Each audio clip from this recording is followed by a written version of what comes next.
The Armenian Museum of America has been a big part of the neighboring town of Boston, Watertown.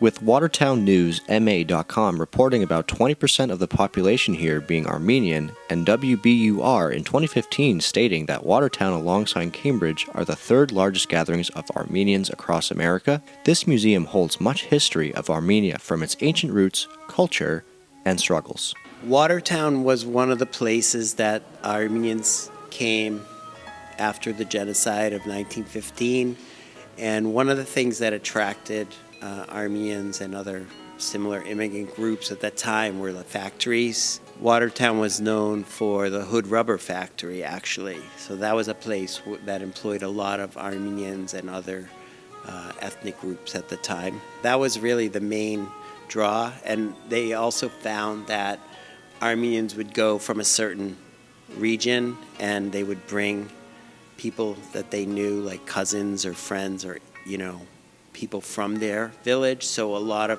places around the east coast of the United States had different regions of Armenians settled there.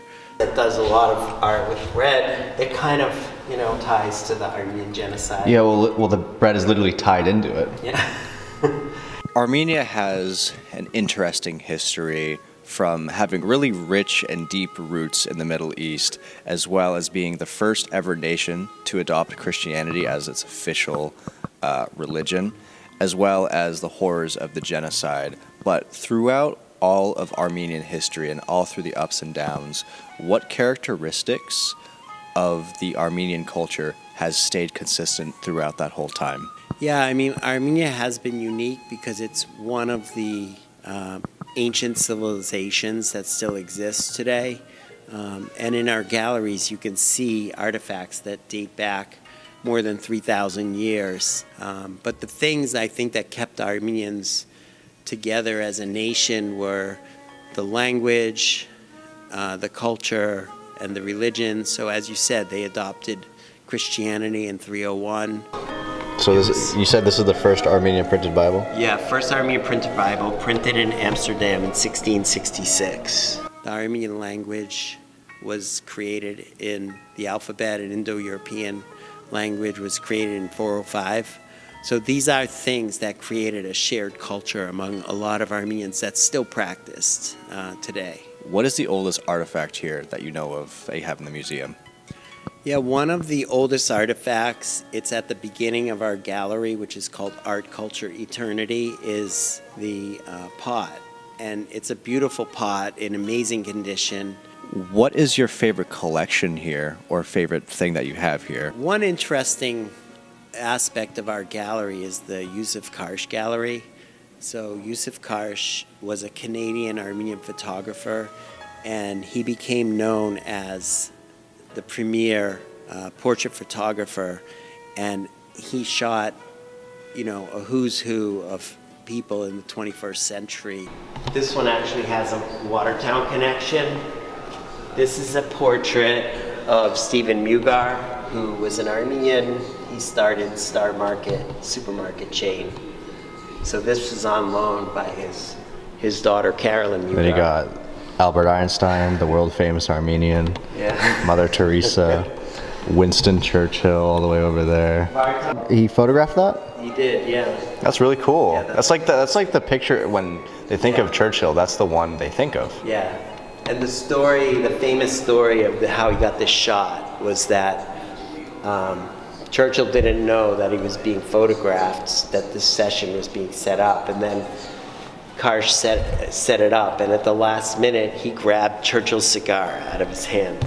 Ooh. That's how he got this. He looks very pissed, like he just grabbed it. He looks Yeah. like he grabbed a cigar out of his hand. Who do you think you are? I know. It's like, you have a world famous picture now. Yeah, it was definitely a surprise to me. And you also were talking about the shoes from a Patriots assistant coach. In 2020, Armenia was attacked again by Azerbaijan, and it resulted in the ethnic cleansing of 120,000 Armenians from Artsakh. But basically what happened was in 2020, Bert Najarian, who was the assistant of Bill Belichick of the New England Patriots, decided to design these cleats and make them part of the NFL's My Cause, My Cleats charity campaign. So the cleats were auctioned off, and they brought a record of more than $40,000 for the NFL. All of the money went to humanitarian relief for the refugees after that war. And the winning bidder was actually the president and vice president of our museum, Michelle Collegian and Bob Kadarian. They donated the cleats to the museum so that we could display them in our gallery, and it's a way that we can tell the story of a modern humanitarian issue in our gallery using these shoes, which are now a part of our textile collection, and tell people what's going on in Armenia today, some of the difficulties, kind of the aftermath or the ongoing legacy of the Armenian genocide. It just seems so right to have you here, right down the road from Foxborough, really, in the Massachusetts area. It's just the perfect artifact for here. Thank you so much, Jason. Yeah, thank you, Michael. The Armenian Museum of America is located on 65 Main Street in Watertown, Massachusetts.